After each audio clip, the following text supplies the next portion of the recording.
Welcome back to Morning Joy, where truth matters. I'm your host, Keith Downey, and today we're diving into the third commandment with Ed Van Buskirk, founder of If You Love Me. Now, God gave us the gift of a holy day, but too often Sunday becomes, well, just another catch-up day. But what does it really mean to keep holy the Lord's Day, and what blessings come when we live it to the way God intended? Well, Ed's here to help us rediscover the rest, renewal, and relationship God designed for Sundays. It's very exciting. Ed, thank you so much, and we're very excited for this.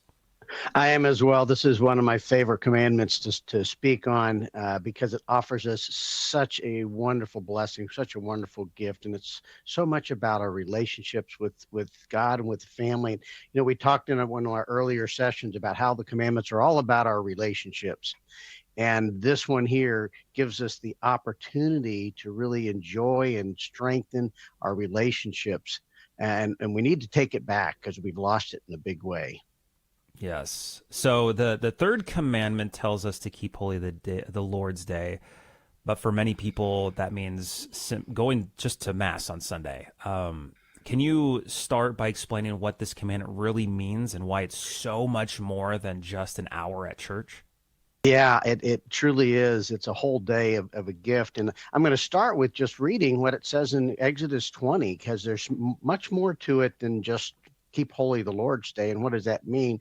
So it says, remember, Jesus tells us, remember. He starts with the word remember because we so easily forget. So he says, remember the Sabbath day, keep it holy. 6 days you may labor and do all your work. But the seventh day is a Sabbath of the Lord your God. You shall not do any work, either you, your son, your daughter, your male or female slave, your work animal, or the resident alien within your gates. For in 6 days the Lord made the heavens and the earth and the sea and all that is in them. But on the seventh day he rested.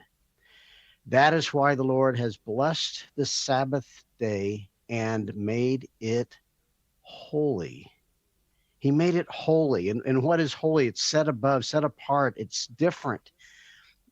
We need to make sure that we keep it holy. Not just, it doesn't say just, keep holy the 1 hour on Sunday. It says the Sabbath day, the whole day. And what a wonderful gift this is. And, every week God gives us a divine day of vacation.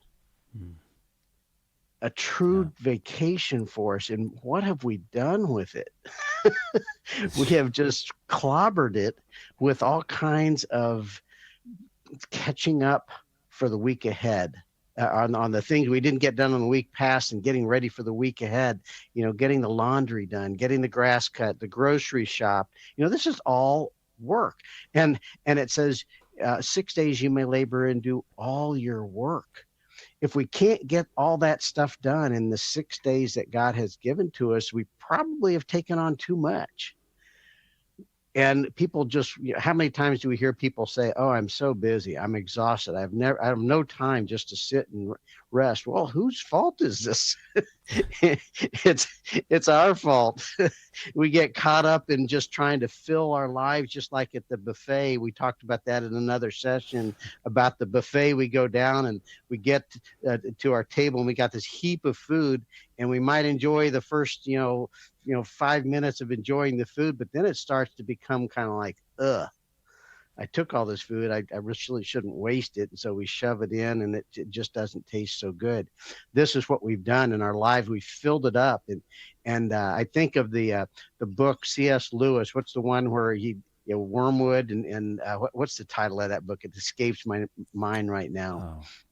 Screw tape. Screw tape letters. Screw tape letters, yes. Yeah. He's, Satan, Wormwood's talking to the younger demon and saying, just fill their lives with more and more so that they don't have time for God. They don't have time for relationship. They don't have time for the truly finer things of life. And you think of, why did God give us this commandment? It's out of his deep love for us. For 6 days, he's blessed us with all the wonderful things of life, and work being part of that. but he wanted more for us. He gave us a bonus day, a divine day of vacation to enjoy all that we've worked for throughout the week. We need to take it back. We need to set aside these things that just crowd out our relationships, that crowd out God, that push God to the margin. And what happens when we push God and our relationships to the margins? We become isolated. We lose our relationships. There's a cycle of confusion that happens when we push God to the margins as we start listening to the worldly wisdom. And the worldly wisdom, and it's not even close to what God has to offer. But we've fallen victim to it. We swallowed the Kool-Aid of we've got to have more and more and more, and we start making decisions based on worldly wisdom, which pushes other people away. It breaks relationships. We break other commandments of lying and stealing and committing adultery and all these things that damage the relationships that we all desire, our relationships with one another, our relationship with God. And in doing so, we isolate ourselves. And in frustration, we just become self-consuming of ourselves. And we need to put God, we need to take this Sunday, this wonderful day that God has given to us, and put him first. And when we put him first, other things start to fall in place. I think of times when I just had a hard problem that I had to figure out. I had to crack it, and I work and I work and I work and I work, and I can't get it. But then I take a step back, whether it be on Sunday or not, but I take a step back. And Sundays gives us such an opportunity. And, on Monday mornings, you sit at your desk and just the answer just kind of comes. You just kind of figure it out. It's like, how wonderful is that? Anyhow, it's a wonderful day that's this Sunday. And you can see that I'm excited about how wonderful it is. Yeah, I love the way you say the divine day of vacation. And I often think when I hear that, like when we go on vacation, how many times do we like pull up our phone and check our work email or just like start trying to work? It's like, no, we don't even know how to vacation well, let alone treat the Lord's Day the way it should be. Because I mean, oftentimes we find ourselves doing laundry errands and like I said, playing catch up. But I'm curious, what are the spiritual or even practical consequences of doing these things? Yeah, our relationships really suffer when we do this, and we maybe overlook, one of our daughter or our son struggling because we're so busy, and we don't take time out just to go get an ice cream cone or shoot some baskets or just have that time for the daughter or the son just to say, "Hey, Dad, what do you think about whatever it is that's on their mind," and open that up.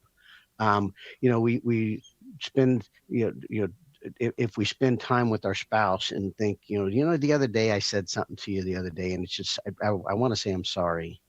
We can mend that.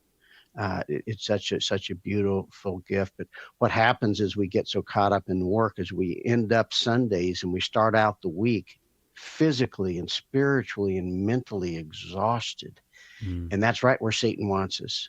That's right where Satan wants us because he can pick us off. We're vulnerable to the temptations of the world instead of being rejuvenated and refreshed and having clarity of mind in God's eyes to fend off the vulnerabilities that we would otherwise be subject to. So what does it mean to truly rest on a Sunday? Does it mean not doing any activities or just not doing any like labor? What does that look like? Yeah, what constitutes work? I often get that question, and really, the day is set aside, for first and foremost to give thanks to God, to worship, to be with God, to rest with God, and to enjoy that relationship and to build upon it. So we need to center our day, whether it be at the beginning of the day or in the middle of the end, is to really focus. Say, okay, when is it that we're going to really intentionally be with God and go to Mass and be with the assembly of God at the Mass, receive him in the Holy Eucharist. That has to be the centerpiece of our day, and everything else then can kind of fit in around that. And so spending time physically resting, spending time just spiritually resting in lap of Jesus, and put our burdens on Jesus. Let go of those for the day. Truly let go of those, so that he can deal with them. He's got a much better idea on how to deal with those. But then also, to enjoy the relationships. Call up a friend, or go visit a neighbor down the street that maybe can't get out. Would love to have somebody come and just say hello and visit with them. Read a book, take a nap, set aside everything that is not enjoyable. I had some neighbors they loved working in the yard, Bob and Florence. So going out, and for them, that was spending Sundays in a very healthy spiritual way. Then they could truly worship the greatness of God in their gardens. For me, getting out in the yard and getting things done, it's like, okay, let's get this done. Let's get it out of the way. Check it off the list. For me, it's work. For them, it was pure joy to do that. And so what constitutes work is anything that interferes with our worship of God, anything that interferes with that relationship building that Sundays were given to us for. An act of charity it could be physical labor, an act of charity, but that's something that builds the kingdom of God. And so we shouldn't get so caught up that we lose sight of being kind to others. Yeah. Well, this went by really fast. We are going to continue this conversation online. So make sure to join us on any of the social medias. Just search GRN online on let's say YouTube. That's a great place. We have so many great, joyful pilgrim warriors. So make sure to tune in there. Also, check out the show notes for all things Ed Van Buskirk. You'll find If You Love Me, great apostolates. So make sure to check that out. That is it for Morning Joy, where truth matters. Now, if you are going to be listening to the Holy Mass coming up next, please pray for us. We will continue to keep you in our prayers and intentions. If this is us parting ways, though, hey, God bless. Make it a joyful Tuesday, and we'll see you right back at it tomorrow morning, 6 a.m. Central, 7 a.m. Eastern, right here on Morning Joy, where truth matters. We'll see you. This has been Morning Joy, where truth matters, hosted by Keith Downey. Take some joy with you today. Visit grnonline.com/joy to listen again, share a segment, or answer the question of the day. That's grnonline.com/joy.